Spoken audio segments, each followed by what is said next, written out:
कुलीन परिवार के सुसंस्कारी विजय सिन्हा का ब्याह कुलीन शालीन सुसंस्कारी कन्या प्रिया से हुआ।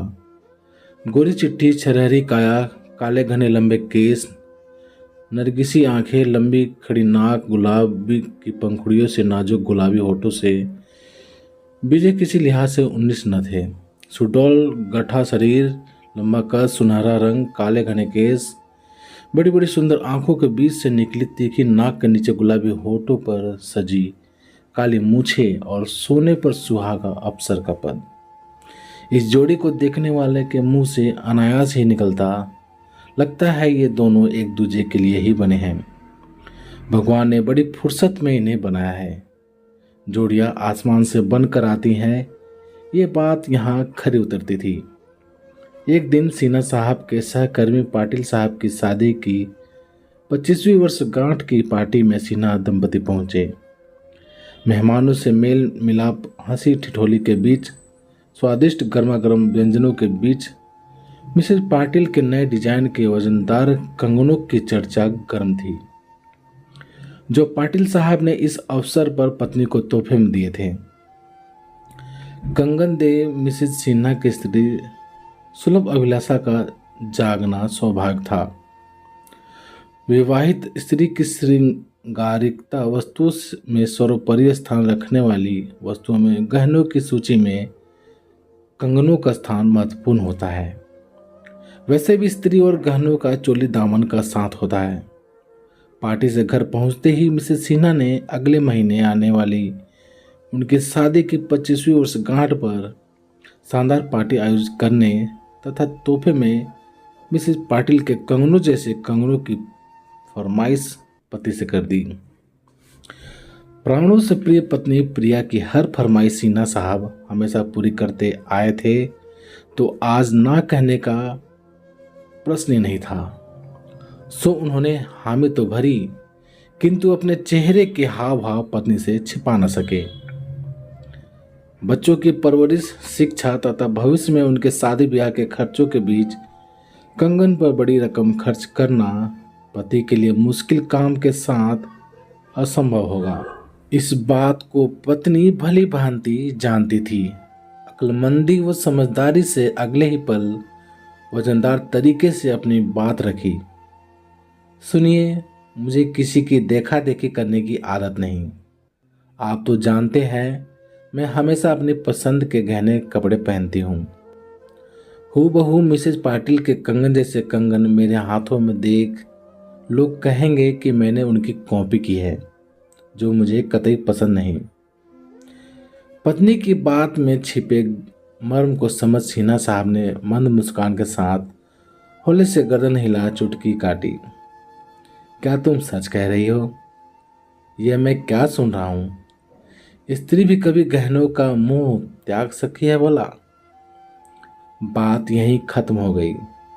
समय के साथ बेटों की अच्छी नौकरियां लग गईं। तीनों बच्चों की शादियों की जिम्मेदारी को उन्होंने बखूबी निभाया। गृहस्थी की सारी जिम्मेदारियों से बरी होने के साल भर बाद सिन्हा साहब को नौकरी की जिम्मेदारी से भी मुक्ति मिल गई। सेवानिवृत्ति पर प्रोविडेंट फंड और ग्रेजुएटी की अच्छी खासी रकम हाथ आई। पत्नी की वर्षों पुरानी कंगनों की फरमाइश को वो इन्हीं पैसों से पूरा करने की ठान बैठे थे।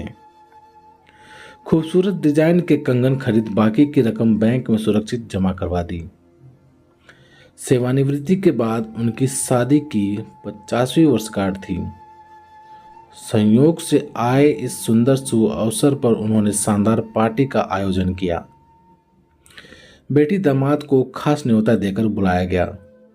पार्टी में जाने को तैयार अपने सभी बच्चों के सामने पत्नी को तोहफे में कंगन दिए। आधी सदी से साथ रहते रहते पति पत्नी एक दूसरे के मन की बात बिना कहे ही जान जाते थे। पत्नी जानती थी आज सिन्हा साहब उन्हें तोहफे में कंगन जरूर देंगे। सुंदर चमकीले कंगनों को देख पत्नी की आंखों में खुशी की चमक और चेहरे पर उभरे खुशी के भावों को देख उन्हें सुकून मिला।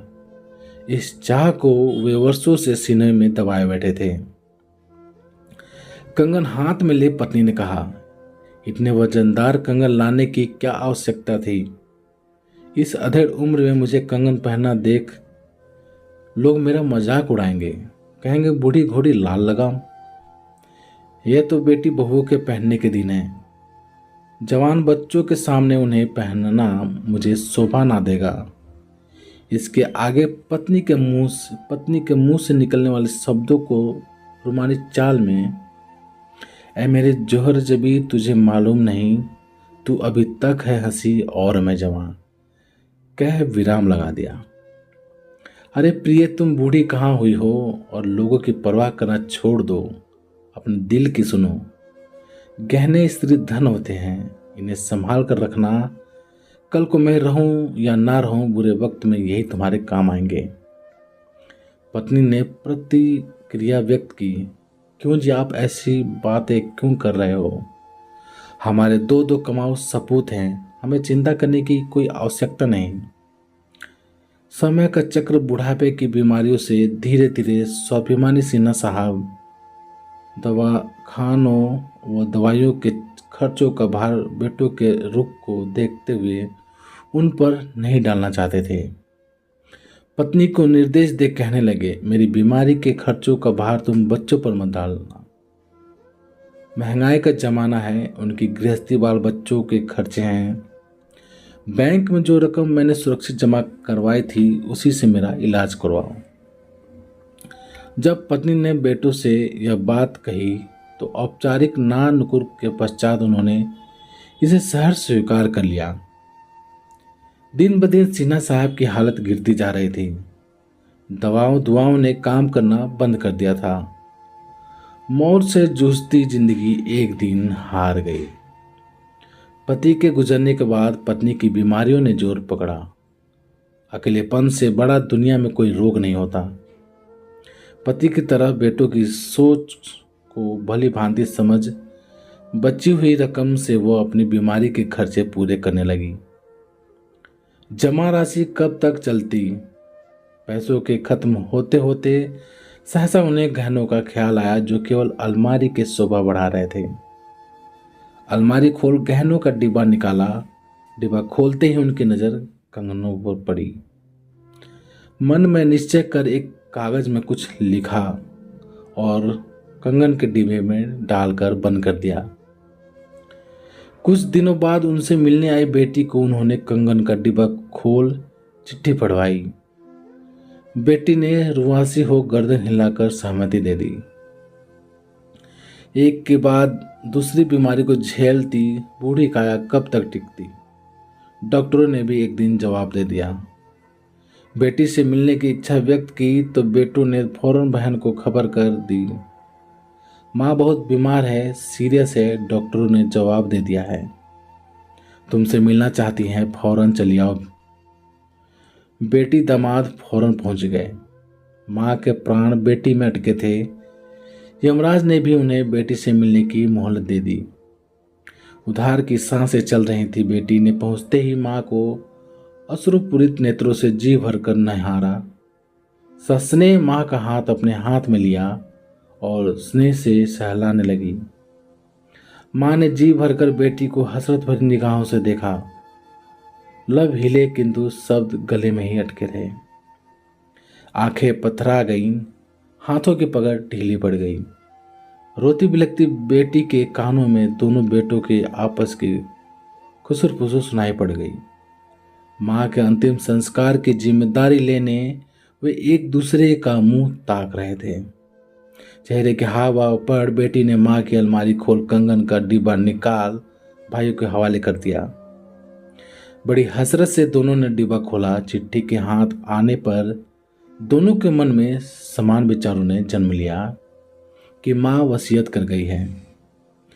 चिट्ठी पढ़ते ही दोनों के चेहरे पर हवाएं उड़ने लगी। चिट्ठी में केवल इतना ही लिखा था, मेरा अंतिम संस्कार इन कंगनों को बेचकर मिलने वाले पैसों से कर देना। बेटों के सिर से माँ के अंतिम संस्कार के खर्च का बोझ उतर चुका था। उन्होंने इसी स्त्री धन से माँ का अंतिम संस्कार कर दिया। तो प्यारे दोस्तों, आप सभी को ये कहानी कैसी लगी प्लीज़ कमेंट करके हमें ज़रूर बताएं। यदि ये कहानी आप सभी को पसंद आई हो तो लाइक करें, शेयर करें, और हाँ, चैनल पर नए हों तो प्लीज़ चैनल को सब्सक्राइब भी ज़रूर करें। चलिए दोस्तों, मिलते हैं आप सभी से एक और नई कहानी के साथ। तब तक ले जय हिंद, वंदे मातरम।